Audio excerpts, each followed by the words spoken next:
If they'd have told me what was waiting there, I wouldn't have believed them. Every minute of the day, I always knew someone was watching us. You look at them and you look at the gun and you think, shit, what have we done? I felt like I'd never see my mum and dad again. Just remember my heart pounding and thinking, what am I going to do now? That wasn't my country. I shouldn't have been there. There's blood everywhere, and me and Paul just, what the?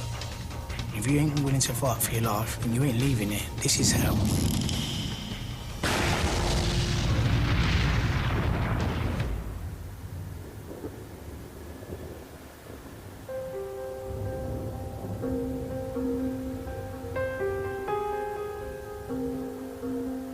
My life in Leicester was dragging me down. For a young lad at that age, it was boring. I just had enough of waking up, no opportunities, no money in my pocket.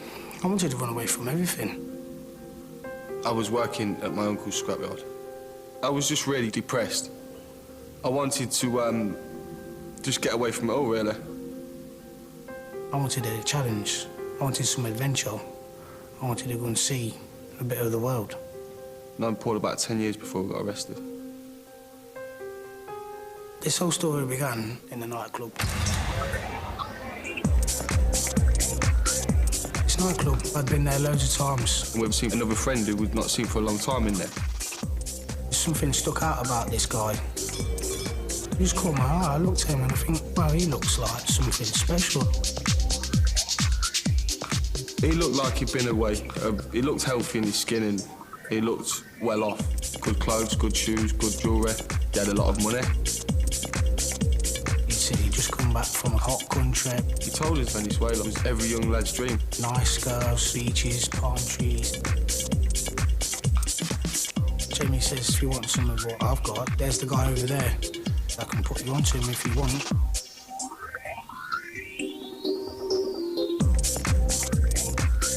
Jamie took us over to the Russian guy. Paul and Jim were interested in doing some business with her.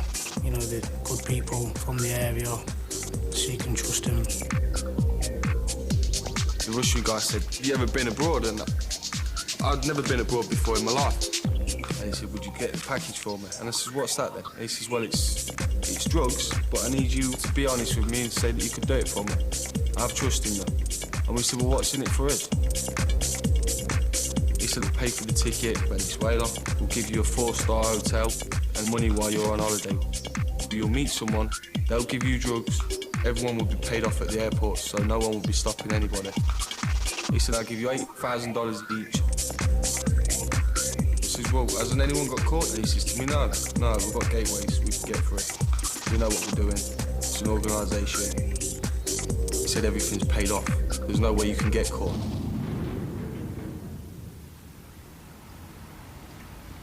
They was offering me an opportunity to go and make something of myself, even though it may be dodgy, but I've only got to do it once.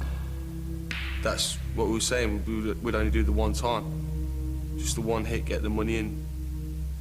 That'd be it, the start of life really for us. I felt like I was risking nothing. I'd got nothing. I seen that as a head start in life.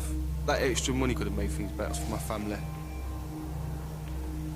I can do this. That's what I thought. I thought I can get away with this. We was gullible children, as far as I'm concerned. Gullible kids. This guy wanted to do it quick. He wanted to get this moving as quick as possible. Within a week, everything was sorted. In the morning, there's a knock at the door, and it's Jamie. Get your bags, lads, come on, we've got to go airport. And we knew at that time, that's it. We looked at each other as much as say, we've got to do it now. In the car, I remember it being cold, raining, horrible on the motorway. Just remember it raining on the dashboard, thinking, get out of this horrible weather. I'm gonna have a break from all this.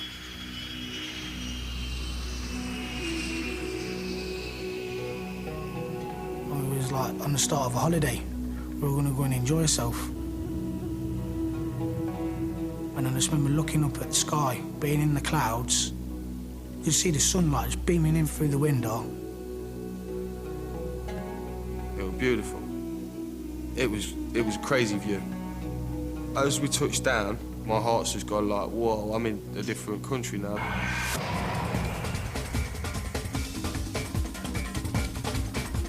soon as you walk out the airport, the heat just went poof. I couldn't breathe because it was a change of climate and I wasn't ready for it. All I can remember was just the heat was intense. It took my breath away. Me and Paul stuck out like sore thumbs. Everything looked clean on us. It was all brand new. They had toes sticking out their shoes. It was just a different world altogether. There are the palm trees. They're there, mate. They're real. Now, I'd never seen a palm tree in my life, and I'm looking at these palm trees going, yeah. It was an expensive hotel. This guy had spent money. It was all professional. Very nice place, 4-star, balcony, everything. The marble floors and the big pillars and the 3, 4, 5 floors upwards. And the clear blue water of the swimming pool. We felt comfortable with it because we thought this man's put good money into this. It's not a back street thing. It's still looking positive. I felt free. I felt this is my life starting and this is what I make of it. That's the first sense of freedom I ever got.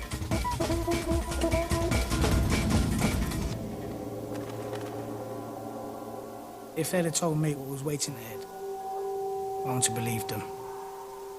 Never in a million years I would not have believed what was waiting ahead.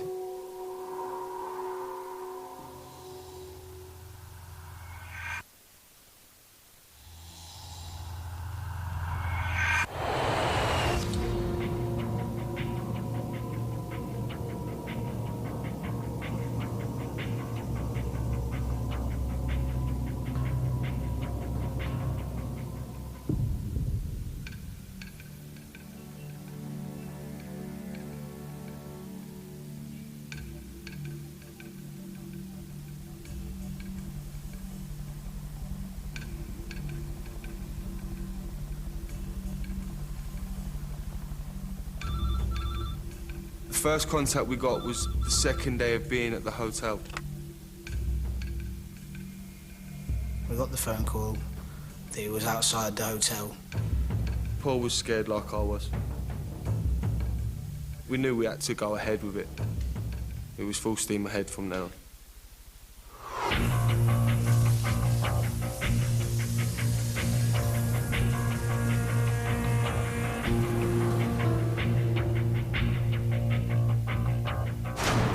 We got into the back of the Jeep and the Jeep just pulled off.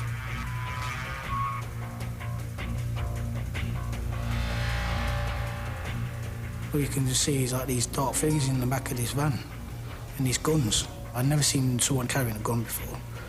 You know, you just look at them and you look at the gun and you think, shit, this is serious.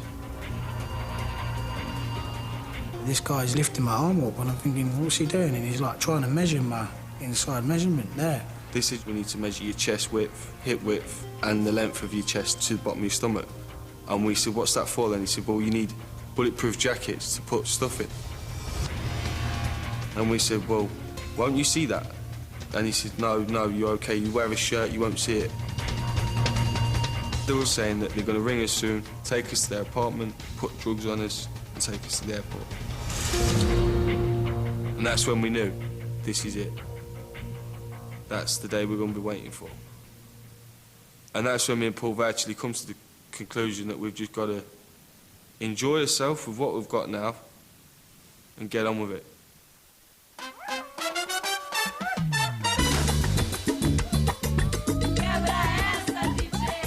Because they gave us a lot of spending money, it was $2,000 they gave us. We was just always doing something. I was just enjoying my holiday. We did shopping, we went on the beach, swimming in the sea, surfing, we went on boats. We were just party animals right from the word go. Drinking in the morning. We used to go down to the restaurants, ordering all this crab and exotic seafood.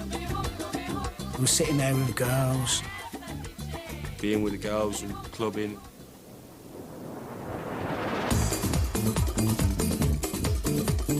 It wasn't like a load of young lads spilling beer over each other and things like that. women stood there with champagne glasses and nice, sparkly dresses. It was a different scene altogether. Wherever we went, we was whistled at and shouted at and loved by everyone. Everyone was like we were film stars. We often thought about getting out of the deal, but we weren't brave enough to do that.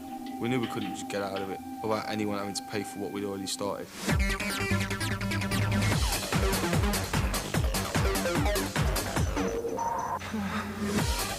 We was offered cocaine by a Dutch guy, Jimmy. I'd smoked marijuana before, but never cocaine. I'd never tried coke before. Didn't even know how much to take of this stuff. You know, I just started going mad on it.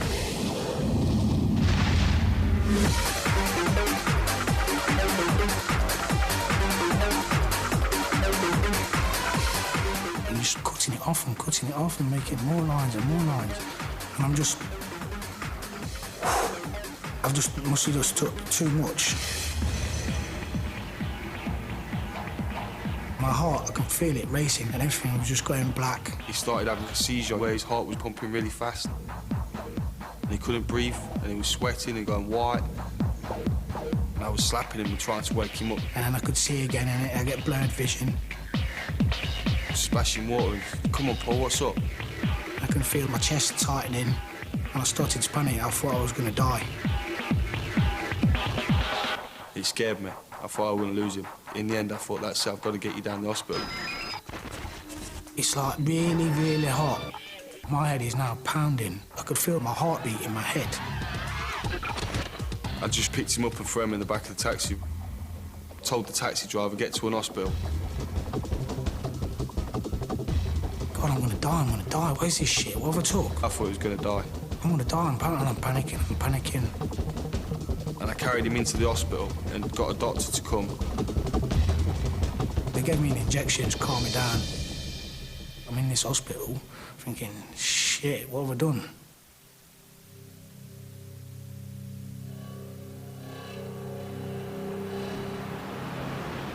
We slowed the holiday right down after that attack. It just made me think, no, I don't want to be doing this, because it's nearly killed my friend.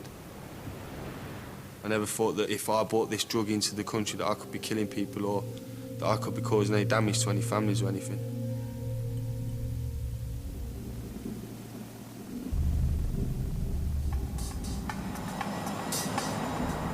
It was like a countdown, you know.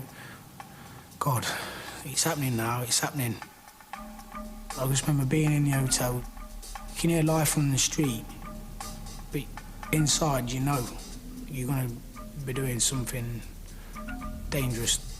I got myself into something that I couldn't get myself out of, and I started to regret every moment of it. I started to reminisce back to Leicester, what I'd left behind. Maybe it weren't so bad in the first place. I spoke to my mother. I felt like a little boy. I felt like I was trapped. You've done it all yourself, so you've got to carry on with it all yourself. You've got to see it through yourself. No one's going to help you here. You've got to do it.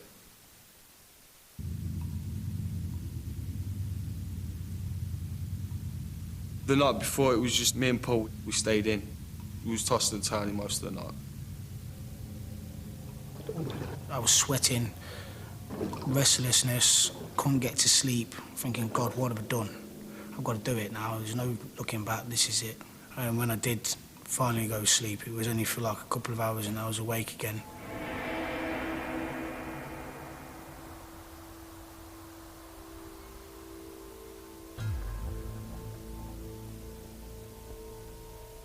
We were told to meet him outside.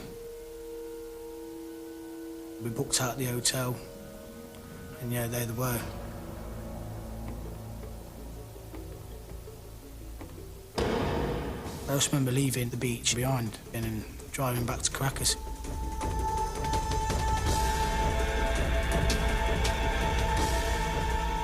It was like hectic everywhere. In the mountain, you can see these shanty houses. It was just horrendous. I'd not seen that in my life, and I thought, Christ. I felt like I'd entered a third world country. That wasn't my country. I shouldn't have been there. They took us to this apartment, and the apartment just looked dingy. Like nothing I'd expected.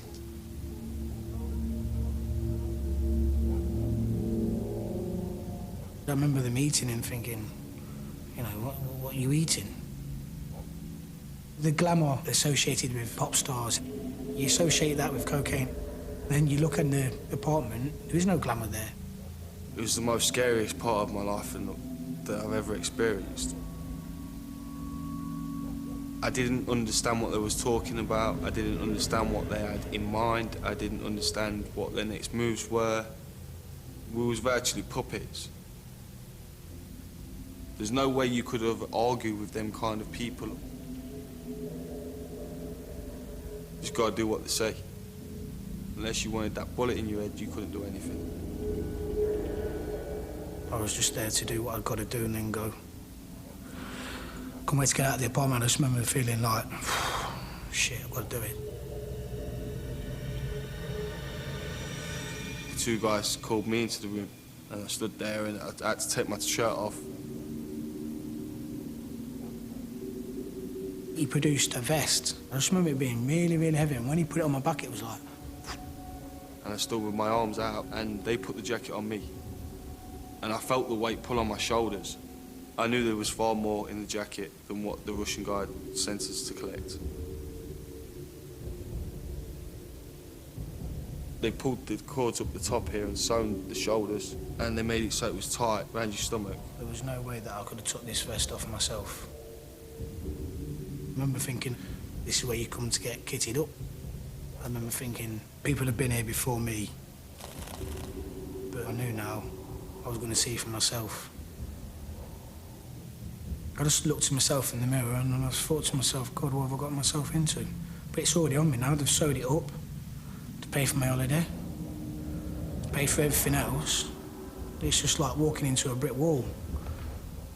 And there's just one way forward now. There is no turning back. That's it. You're there. We waited till the lady gave the nod.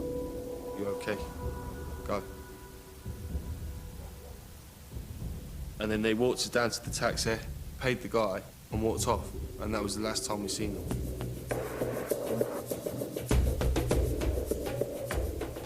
It feels like a straitjacket, to be honest with you. You can't get out of it, and it's just strapped to you. You can feel the packages digging into the side of your ribs, and you just want to get it off you as fast as you can. I remember Jim just turned around and said to me, this stinks. I was scared that people would smell it on us. I was scared that people were watching us all the way to the airport. I was paranoid completely. We stopped talking because we didn't know if the cab driver was in on it. If this taxi driver's involved and we do make a wise move, we will get shot. You get outside the airport and you just see all the police around you and all the National Guard and you think, shit. I was scared, but I couldn't show that I was scared, so I was trying to hide it.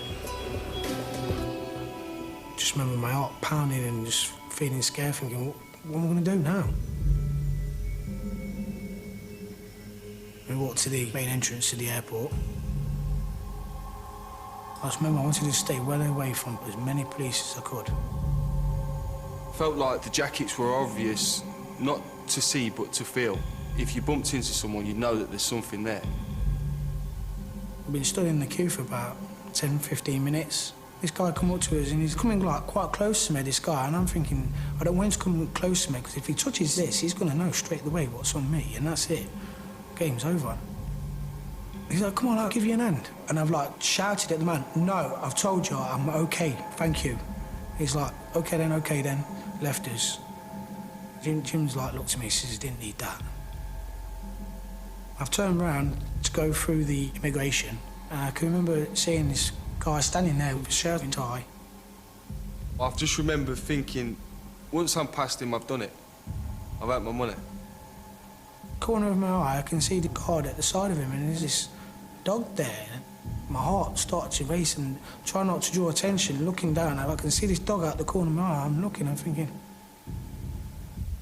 God, this is it now.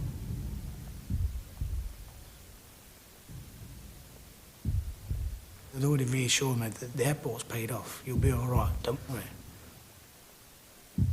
Now I'm going to see for myself. Have they paid it off or haven't they? The dog's just like, not even interested in me. I'm thinking, well, why can't he sniff this on me? This is when I was convinced, yeah, these people have been paid off. Bloke was speaking to you like he knew me. Literally speaking to me, you all right, my friend? Oh, yeah, no problem. I'm like, that's a piece of piss. That was easy. I just walked straight through.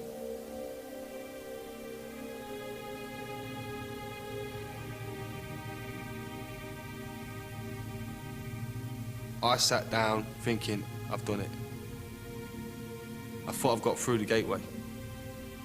And I'm sitting there looking at Paul thinking, yeah, we've done it, mate. We've done it. That's it. Oh, with that confident, I just fell asleep, just dozed off on Jim's shoulder.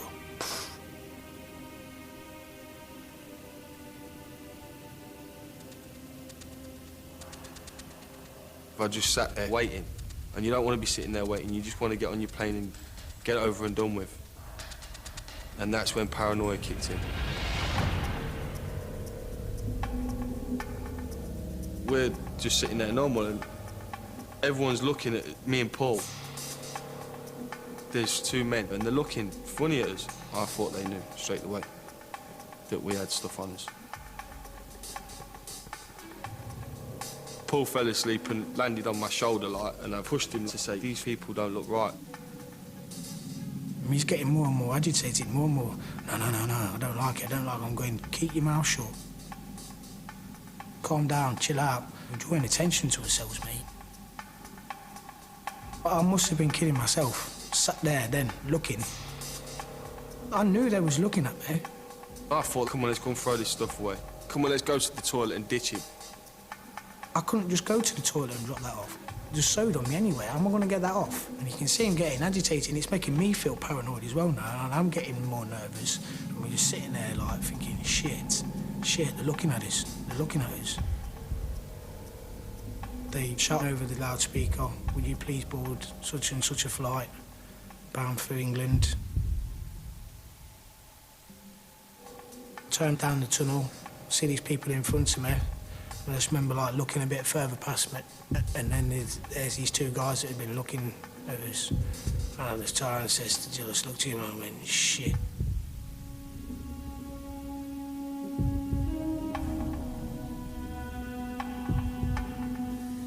The tunnel just seemed like it was getting longer and longer. I just focused on getting past that man, without him searching me. Just get on that plane and get past him. He was virtually staring at us to go to him. That's how it felt. Like he knew you had the stuff. We got right next to the door. He told me to lift my arms. I lifted my arms like this, and he patted me on the sides. And that's when I thought to myself, shit. And this guy just looked at me and he just shook his head. And I thought, no way. My world just come tumbling down. I thought, what have I just gone and done?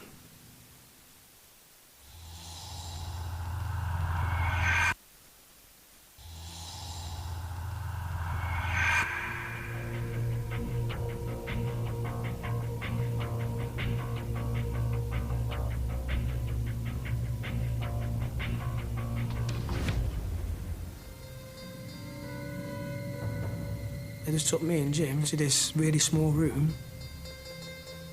They were being loud and threatening. It was quite scary to not know what they're saying.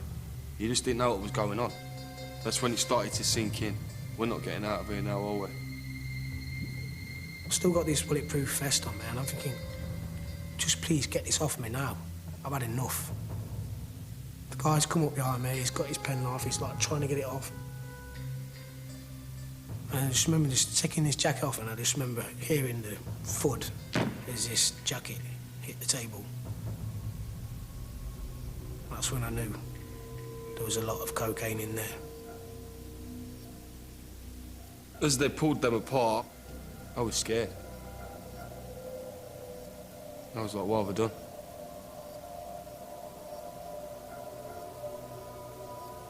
I just remember thinking, my world, it had come to an end. I ain't never gonna get out of this shit. This is it now. Felt a deep loss. I felt like I wouldn't ever get out of the country ever again. I'd never see my mum and dad again. And that's it, I blew it. We were both terrified at that time. Both absolutely terrified. We thought we were gonna die. They flagged the taxi down outside the airport, and we got in the taxi. It just seems surreal. All that drugs confiscated off of us, and just these two guys were just going to put us in a taxi and just take us like in the middle of nowhere. When I pulled up outside the Vega police station, and I just looked up at this big building, 5 stories, and every window's got bars on it. I thought, they're not just going to take me to a prison, surely, straight away. I feared for my life when we arrived because we could hear a load of people shouting in the prison. You could hear knives hitting bars. You could just hear that there was uproar going on. When the police was questioning us, they was looking as much as to say, you boys are going to meet your nightmare in a minute. Up them stairs is your nightmare. We walked up the stairs, police station smelled, you know, all the walls smelled. We've seen 3 cages, and they're all hanging out of the cages going, hey, gringo, gringo, and all this, and we're like, whoa. Some of them had a couple of fingers missing, teeth in a mess. They just looked like something out of this world. They're like pulling on his jeans straight away, pulling on his clothes. And I've got 5 people standing around me with knives. And this guy came and he went, you give them your jacket and your shoes, as they'll kill you.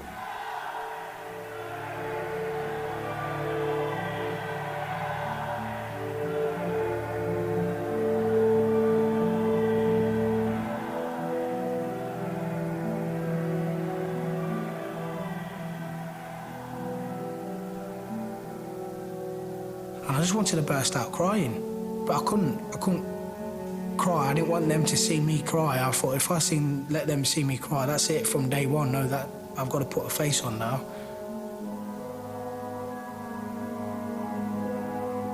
7,000 miles away from home. My mum's not there to help me.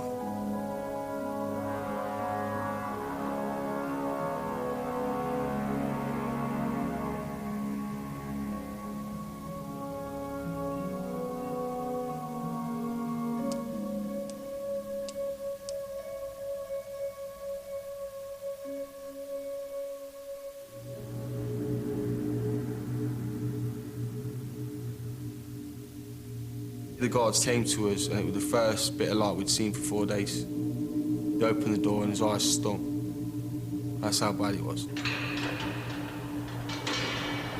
He just took us to this room. The next thing you know, there's just like film crew everywhere. James Miles and Paul Loseby were arrested at Caracas airport with 22 pounds of cocaine strapped to their chests. I've looked at Jim and I just don't know where to put my face, and I'm thinking, my mum's going to see this. They were arrested as they were about to board a flight to London. Their explanation is that drugs barons forced them into it. This man put a gun to our head. Mum was going to shoot me. We ain't even done nothing. You understand? All I'm here for is on holiday. All my family, everybody I know, they're going to see this, and I can't do nothing about it. I got to speak to my parents a week and a half after being captured at the airport. My mum, she said that she loves me and whatever I do, it don't matter. I'll always be a son. And that was the first time I cried after I spoke to my mum. I come back and cried. I said to my mum, sorry, didn't know what I'd done. I didn't know what I'd done there. I don't know why I left them, I don't know why I left my mum, I don't know why I left none of that. I'm really sorry for what I was doing. I don't think I could have apologised. I couldn't have found words to say anything, I don't know. Just, I'm sorry.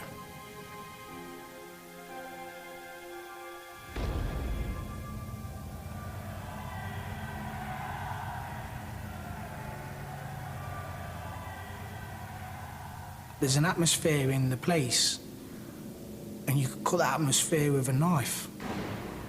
When you look at their eyes, they've got no No sense of nothing behind him. I heard someone getting raped. And hearing somebody get raped, knowing that you can't do nothing for him and he can't do nothing for himself. I don't know, because he's probably got a gun in the back of his head or in his mouth. That was the worst.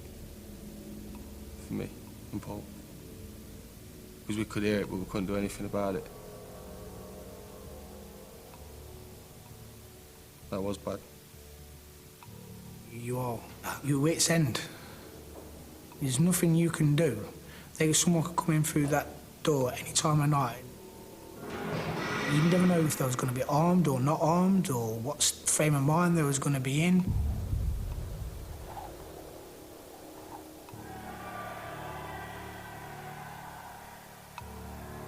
Today, in a dramatic and astonishing turn of events, James and Paul were sentenced to 4 years for possession of drugs, but not trafficking. After being in La Vega for a year and a half, I knew we wasn't getting out, and I knew that no one could do anything, not even lawyers. Our money wasn't doing anything. We were stuck.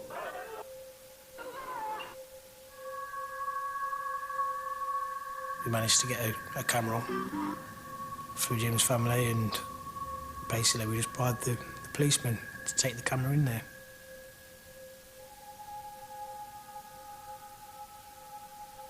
I see that that person in that video needs help. To look at myself like that and see myself in that state, that's not me. It's like a possession. You see the dark side of yourself.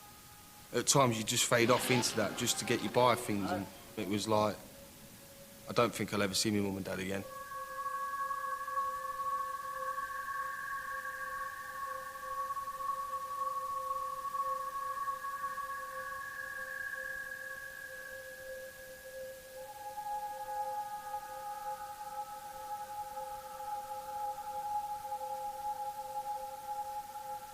The English government thought it was protecting us, but me and Paul knew we was more at danger there than we were at maximum security prison. I've been warned about it that many times. Oh, you don't want to go to the prisons. They kill each other, and you can buy grenades in there, and you can get guns, and you don't know whether to believe it when you're in the police station. But yet, I felt like I was rotting away in there.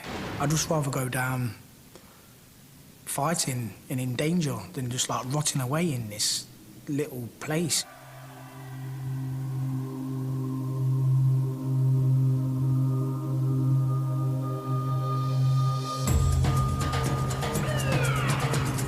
They just took us out the police station, threw us in the back of this National Guard Jeep.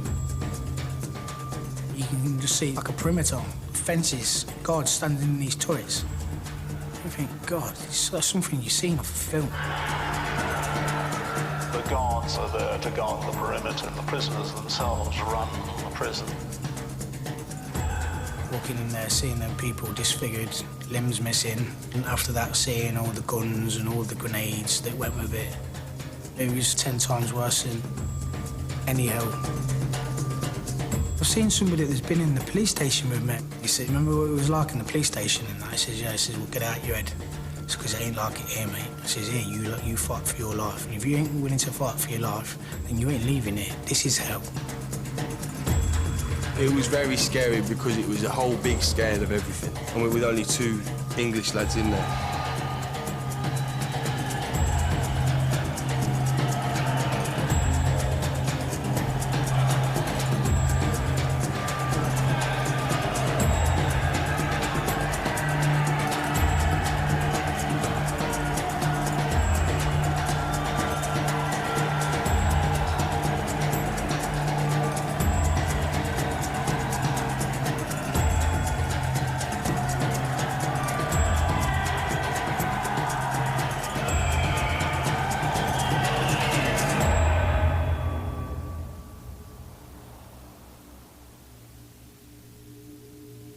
It was the first week of his being there.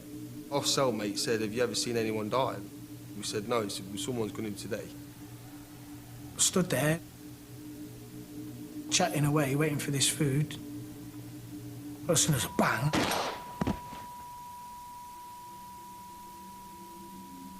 Like a ringing in my ear.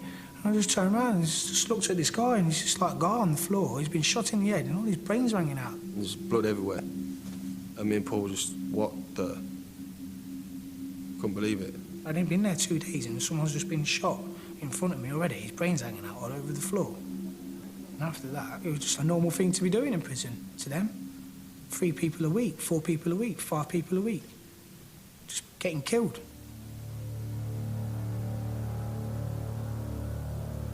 It's all about power, possession. Who's got the most drugs? Who's got the most armour?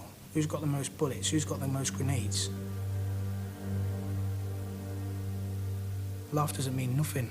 It means a pound at the bullet cost. And the man who's got the guts to pull the trigger. You feel like you're ducking and diving for your life every day.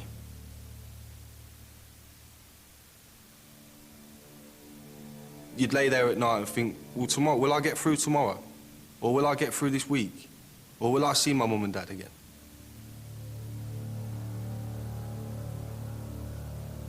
You're now living their society, their world, their rules and their laws where there is no morals. Morals don't exist. You just get to the stage where you just become one of them, you just live like them, you live with them, you do everything that they do. Just to survive.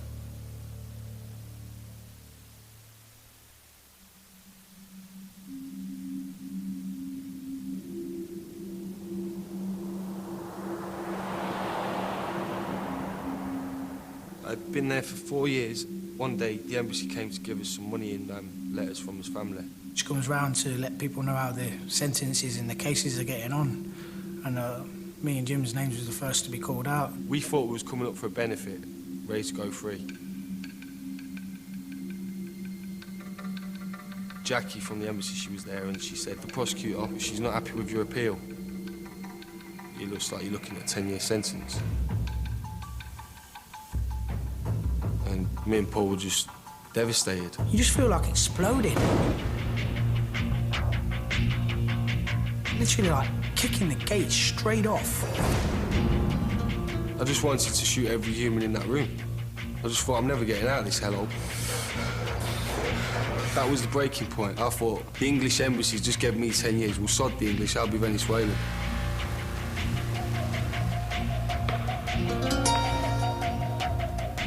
Might as well say I'm Venezuelan now. And I'll act like a Venezuelan, I'll live like a Venezuelan. 3 lads just walked up to me with a gun and said, do you want to hang around with us? And I said, what do you do? He said, we play Russian roulette with the guns and we shoot people and we just mess about. And I said, all right, come on then, let's go and do it. And one day they gave me this 9mm and I just thought I'd walk around the prison with it, just show it everyone. Just show everyone that I've got a gun and that I want to use it. That's the life I want to live.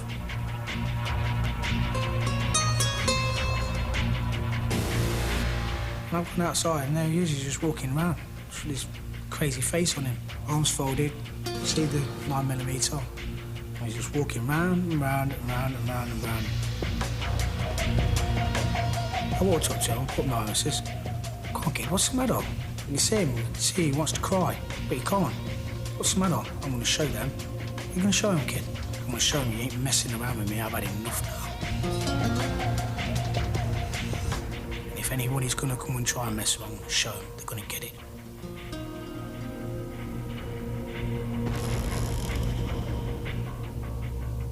And he just became one of them, playing Russian roulette with guns. I mean, what kind of normal person does things like that?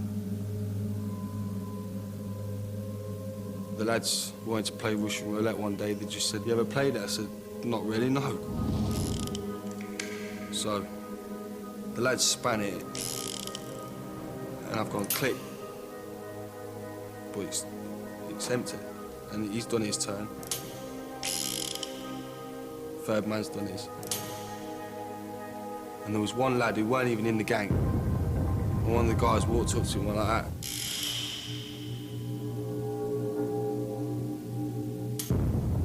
And they were lucky it didn't go off. But the guy was like, whoa. See a friend do something like that, and play around with their own life, I knew that he must have been at some serious stage, as if to say, well, you know what, I couldn't really give a fuck. I rang my mum and dad up and said, I don't ever want to see you ever again. Imagine how that must have been for them.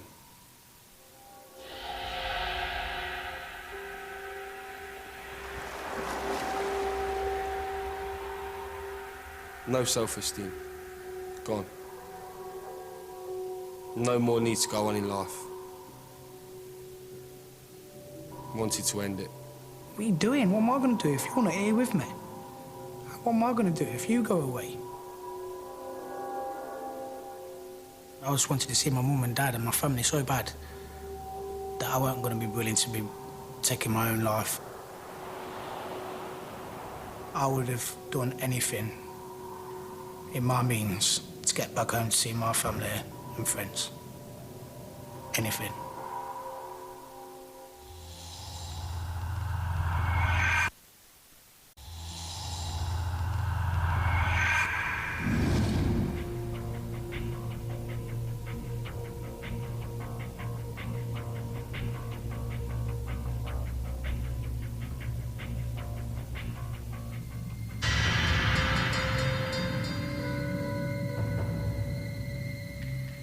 It was on Saturday, and we heard everyone shouting, "Here's the judge, here's the judge."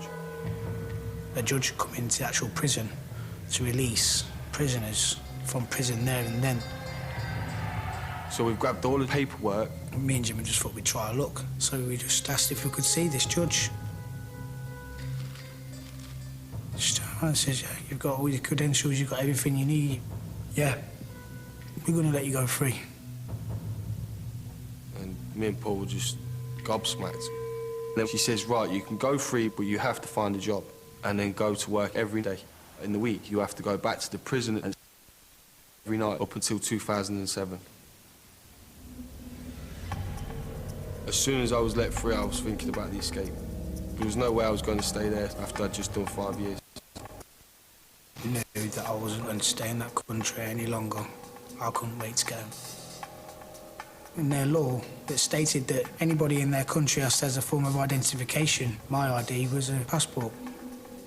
As soon as the embassy gave us his passports back, we could see that we could make the escape. If we went together, that would be the craziest thing we could have done, because we'd come into the country together. So we both planned that we'd leave separate. So we arranged that Jim would go through the Venezuelan port and I'd go through to Colombia. It was the first time in 4 years that I'd been separated from Jim. It felt strange just for my friends to go the other way.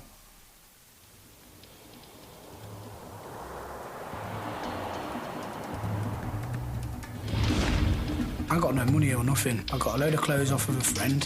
I took the clothes and I sold them all. That's what I got my bus fare to Colombia with. Got on the coach to Colombia. That's it now, I'm leaving Venezuela for good. I ain't coming back. I decided to go on the run for a week until my father came. He was going to give me money to buy a ticket so I could get out of the country. His flight got cancelled and he came the week after, so I had to stay on the run for another week until my father came. I stayed right underneath the police station because they don't look where it's obvious. They were lucky for me and they couldn't find me. When I got to the Colombian border, I should have gone through the immigration, but I didn't want to bring any attention to myself. Everyone's being checked. If they'd have caught me, they would have sent me back to prison for 6 years. That was the risk I took to get back to my country. Some God-unknown reason, driver just drove straight past. Didn't even pull him down, didn't even say nothing to him, didn't even... nothing. And on the other side, I rang my mum. I says, look, I've done it, mum. I'm in Colombia, mum. I says, I need you to send me some money. I met my dad at the airport and I collected money off him there. My dad left that night and he says to me, just ring me in the morning and make sure you get a ticket to Colombia. I said, I will.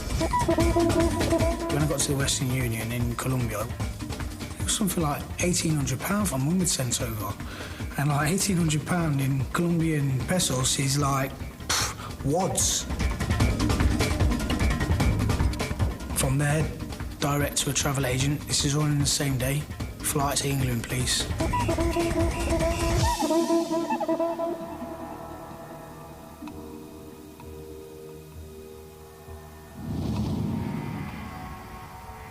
Off I went to the airport, and that was more terrifying than when I sat there with the drugs. If I'd have been spotted by a policeman at the airport, I think I would have tried to kill the policeman at the time or him kill me. Because there's no way I would have gone back to prison. I thought, oh my God, I've got to go through this again. And it's like, this airport is like 5 times as big, and like, it's Colombia, it's Bogota. Their immigration has got to be tight. Put some more courage up.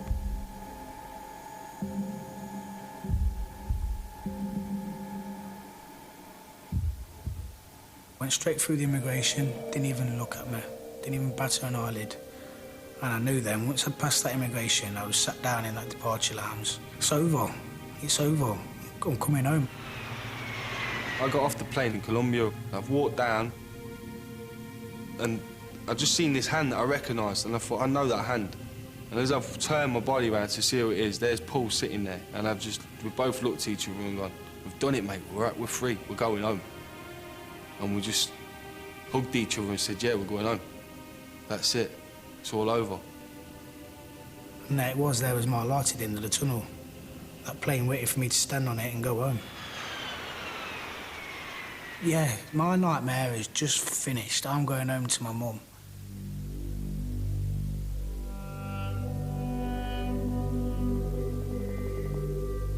I don't feel guilty anymore because I've come back, and I've been back in England 6 years now, and I've made amends.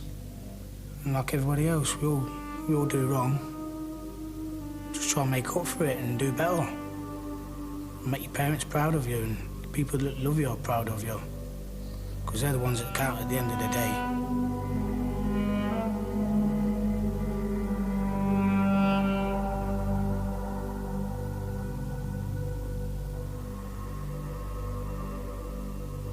For me now, focus on my son and just give him the best in life. That's my future. I want to be a person that's there for his son, works for his son, secures his son. Not someone who's not there for his son, or who's in prison, showing his son the wrong signs. I'm just here to get on with my life now. Just move forward. Todo pa'lante. Everything forward.